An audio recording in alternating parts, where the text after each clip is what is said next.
Tomorrow is the day that America decides what we as a people and the global image of our nation will look like in the near future. We will do that by indicating who we want to see in the White House over the next 4 years. It's one of the most important election days of our lifetime, perhaps the most important. What is already evident is that Americans are anxious to have at it. That's demonstrated by the unusually huge number who've cast a vote by mail or in person in advance of Election Day. Of course, the mailed-in ballots may be due to a concern over COVID-19. There's a lot of speculation about what all the early voting means to the fates of candidates, but honest scholars of that whole thing admit there really is no way to know. One thing is certain. This election will share the media spotlight with the pandemic that has our country in its grip, and voters are sure to be influenced by their assessment of how the incumbent administration has dealt with all of that. This presidential vote is important. It puts us at a crossroads.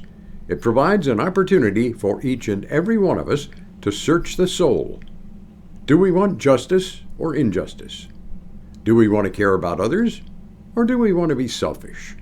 And do we want to despair about our future or hope for something better?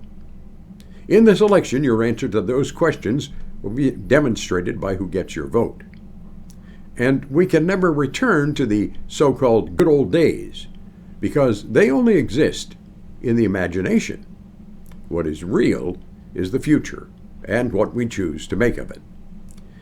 To that end, it is vital that you make your voice heard. Do not sit this one out. It has never been more important that each and every one of us casts a ballot, and also that we encourage others to do it. And forget all that polling to date about who might win. The only poll that matters happens tomorrow.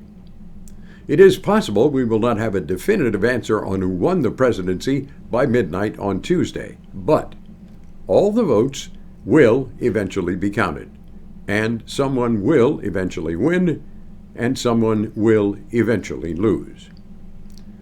As to the outcome, I'm not going to make a prediction. It's not up to me or anybody else to tell you who to choose. I will, however, discourage you from voting a straight party line by pointing out neither party has all the answers. Both of them have had ample chances to make things right when they held the majority in Washington, and yet, here we are. So forego partisanship when you mark the ballot. Do what you think is right, and do it after a long and honest assessment of those who are running. Our nation's founders believed the people would always do the right thing to assure their future. Get out there and help prove they were not mistaken.